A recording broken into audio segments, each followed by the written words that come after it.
Question number 18. Shri Mahesh had two houses. The first house was occupied by himself for residence. इससे हमसे मतलब नहीं है. He purchased this house in 1999 for rupees 1,50,000. ये cost of acquisition हो गया, cost of purchase. Its fair market value on 1st April 2001 was 2,10,000 rupees. fair market value भी दे रखी है और 2000 से पहले वाले कोई भी होता है 1999 ये, तो हम 2001 का ही fair market value लेते हैं. Mahesh spent 5,000 on its improvement on 10 September 2021. Cost of improvement भी कैलकुलेट करेंगे हम, index cost of improvement.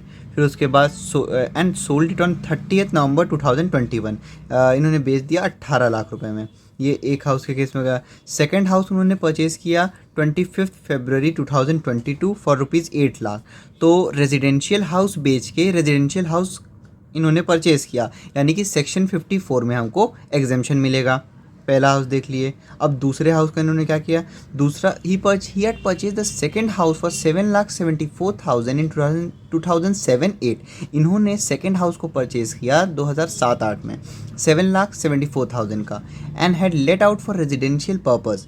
He sold this house on 15 June 2021 for rupees 16 lakh. उसके बाद इन्होंने इस घर को बेचा है 2021 में 16 लाख रुपए का. तो इसमें बस क्या कहते हैं, जैसे नॉर्मल कैलकुलेट करते हैं हम सेल, और इसमें कॉस्ट ऑफ एक्विजिशन निकालेंगे और सेल में से लेस कर देंगे. उसके बाद तीसरा case, he had purchase some jewellery in 2007-8 for 2,58,000. इन्होंने ज्वेलरी खरीदी 2007-8 में.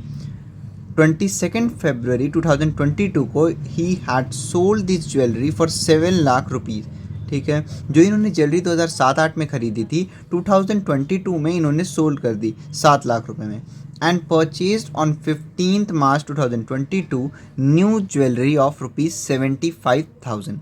अब यहाँ दे रखा है कि इन्होंने एक ज्वेलरी खरीदी, फिर ज्वेलरी बेच दी, और उसके बाद 15 मार्च को इन्होंने नया ज्वेलरी खरीद लिया. लेकिन हमने इतने सारे एग्जाम सेक्शन पढ़े, किसी में भी ऐसा नहीं था कि जिसमें ज्वेलरी बेच के ज्वेलरी ले रहे हो. तो इसमें केवल हम सेल और माइनस कॉस्ट ऑफ एक्विजिशन कर देंगे, और ये जो नया ज्वेलरी परचेज़ किया है इससे हमसे मतलब नहीं है. You have to compute the taxable capital gains of Shri Mahesh for the assessment year 2020 to 23. Cost inflation indices दे रखा है 2001-2 का 100, 7-8 का 129, 21-22 का 317. सॉल्यूशन देखते हैं 18 का. तो इसमें भी हम तीन कंडीशन, इसमें तीन पार्ट में डिवाइड कर देंगे. पहले एक हाउस का निकालेंगे, फिर सेकंड हाउस का, और फिर थर्ड ज्वेलरी का. तो पहले फर्स्ट हाउस का कंडीशन देख लेते हैं. तो फर्स्ट हाउस में सबसे पहले हम सीधे सेल्स वैल्यू, फर्स्ट हाउस का सेल वैल्यू यहाँ पे हमको कितना दिया हुआ है 18 लाख रुपीस, लिख देंगे आउटर कॉलम में सीधे. उसके बाद हम लेस करते हैं index cost of purchase. Index cost of purchase, index cost of purchase निकालने का फॉर्मूला था कॉस्ट ऑफ एसेट या फेयर मार्केट वैल्यू, जो भी ज़्यादा होगा into sales year index upon purchase year index. तो यहाँ पे कॉस्ट ऑफ एसेट भी दे रखा है 1,50,000 और फेयर मार्केट वैल्यू दे रखी है 2,10,000. तो यहाँ पे हम लेंगे 2,10,000 into sales year index 317 upon purchase year index. 1999 में परचेज़ किया है, 2000 से पहले 2001 से पहले कुछ भी परचेज़ करते हैं उसका परचेज ईयर इंडेक्स हम मानेंगे 100. इसको सॉल्व कर देंगे हम, यह आ जाएगा 6,65,700. उसके बाद इसमें इम्प्रूवमेंट भी हुआ है, वो भी कैलकुलेट कर लेंगे. Index cost of improvement, cost of improvement यहाँ दे रखी है 5,000 rupees into sales year index 317 और इम्प्रूवमेंट ईयर इंडेक्स तो 317 ही होगा, क्योंकि बोला है कि इन्होंने इम्प्रूवमेंट कराया 10 सितंबर 2021 यानी कि सेम ईयर. तो ये आ जाएगा 5,000 रुपीज़. इन दोनों को हम ऐड कर देंगे 6,65,700 प्लस 5,000 रुपीज़, यह आ जाएगा 6,70,700 रुपीज़. ये इसको सब्ट्रैक्ट कर देंगे हम इसमें से.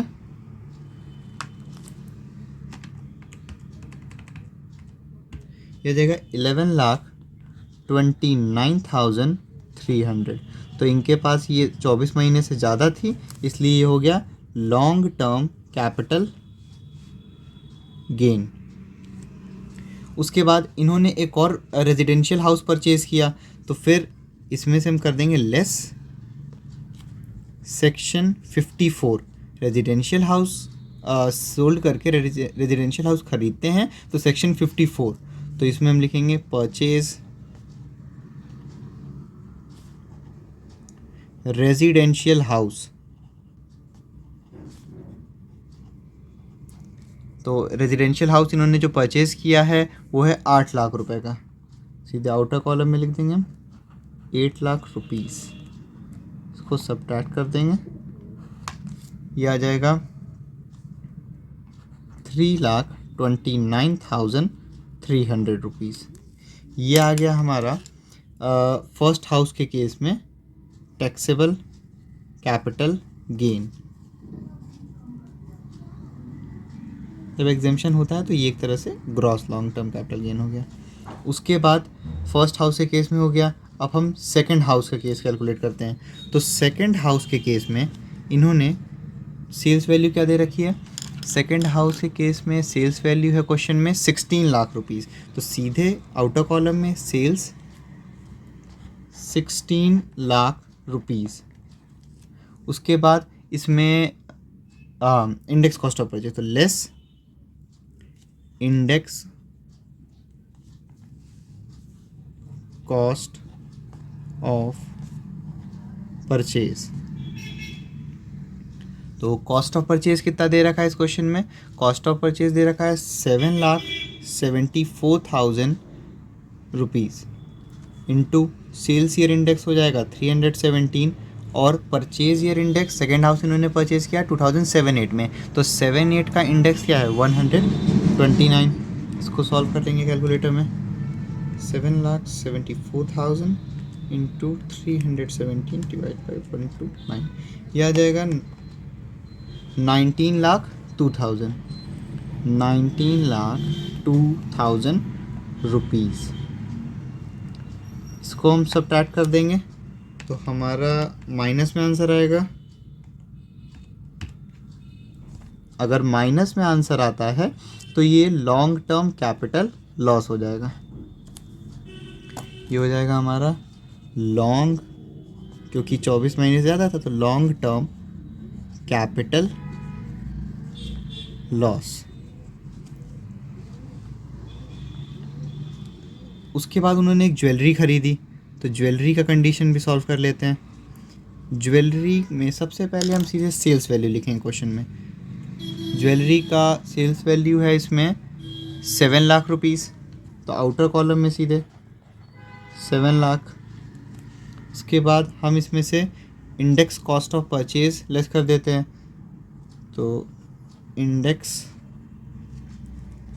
कॉस्ट ऑफ परचेज इन्होंने परचेज कब किया है? 2007-8 में 2,58,000 का, तो कॉस्ट ऑफ परचेज हो गई 2,58,000 इंटू सेल्स ईयर इंडेक्स 317। इन्होंने बेचा है क्योंकि आपका 2022 में, तो 317, और परचेज ईयर इंडेक्स 7-8 में परचेज किया है तो 129। इसको सॉल्व कर लेंगे। 2,58,000 इंटू 317 अपॉन 129, क्या जाएगा? 6 लाख। सीधा आउटर कॉलम में लिख देंगे 6,34,000 रुपीज़। इसको हम सब्ट्रैक्ट कर देंगे, ये आ जाएगा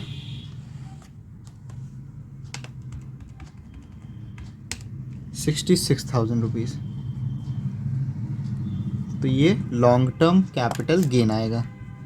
लॉन्ग टर्म कैपिटल गेन आ गया।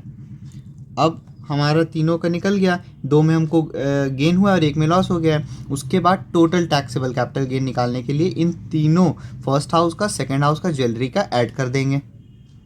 उसके बाद टोटल कर देंगे हम, तो टोटल